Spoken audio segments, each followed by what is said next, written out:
हर बंधन टूटे, शास्त्र में सजी हो विचारधारा, शस्त्र से अज्ञान का अंधकार टूटे। एक युवा की शक्ति में छुपी है भविष्य की हर संभावना। पंच प्रण के संग करें हम भारत को विश्व गुरु की स्थापना। नमस्कार, आदाब, जोहार।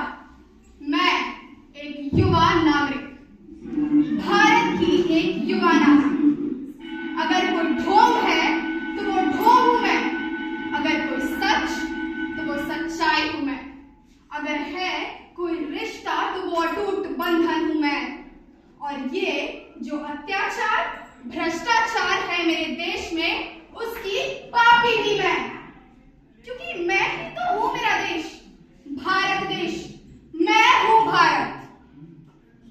मैं अपनी इसी आवाज में आपके कानों तक, आपके दिलों में उतर जाने वाली आज भारत के भविष्य को सुनाने जा रही हूं। आज का हमारा विषय है विकसित भारत 2047 का। विकसित भारत 2047 में सीरियसली मैं देख तो पा रही हूं भारत को एक आत्मनिर्भर विकसित राष्ट्र, विश्व गुरु के रूप में, लेकिन महोदय, मुझे वो जकड़ी हुई बेड़ियां भी दिखाई दे रही हैं। वो जकड़ी हुई बेड़ियां भी दिखाई दे रही है मुझे। बेड़ियां अंधकार की, भ्रष्टाचार की, झूठे वादों की, फरेब की बेड़ियां। वो सोच छोटी सी तिनके भर की सोच धर्म की। मैं भारतीय हूं, आप भारतीय हैं। क्यों ये आवश्यक है मुझे ये प्रमाण देना कि मैं हिंदू हूं, मैं मुस्लिम हूं, मैं सिख हूं, मैं ईसाई हूं? क्यों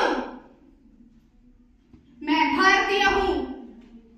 क्यों हमारे किसी भी फॉर्म्स में ये लिखा रहता है एक कॉलम रिलीजन का?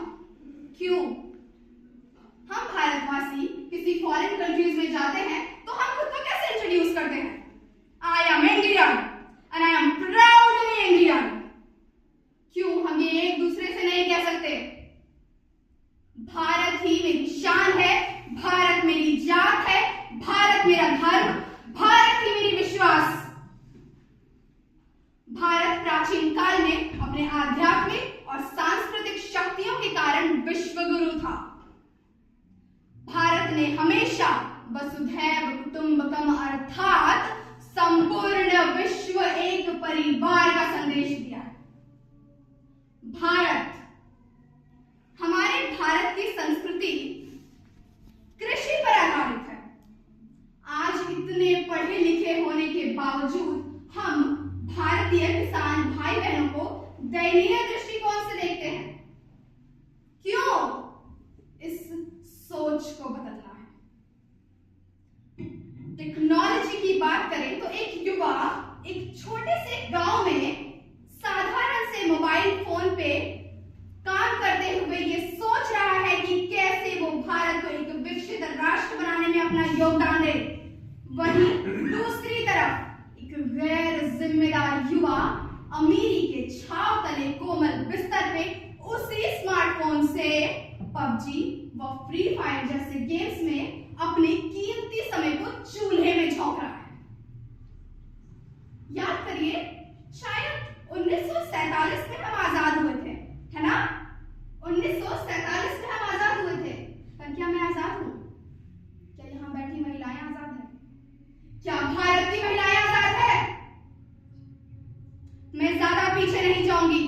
मैं यही 2024 के कुछ घटनाओं को याद दिलाना चाहूंगी। याद करिए Kolkata rape and murder case, Jharkhand Spanish tourist case, Uttarakhand case, Mumbai road killing case. Last में हम क्या करते हैं? एक कैंडल लेकर रोड पर निकल जाते हैं। ये है हैशटैग सैड रियलिटी। भारत को एक विकसित राष्ट्र पंचप्रण के अंतर्गत हमें इन्हीं मुद्दों पर काम करना होगा। अंत में मैं कुछ पंक्तियों द्वारा अपनी वाणी को विराम देना चाहूंगी कि बेशक हर घाव भर जाएंगे, बेशक हर घाव भर जाएंगे अगर हम सब एकजुट होकर एक साथ सिर्फ एक कदम बढ़ाएंगे। जमीन के आसमान चांद पे भी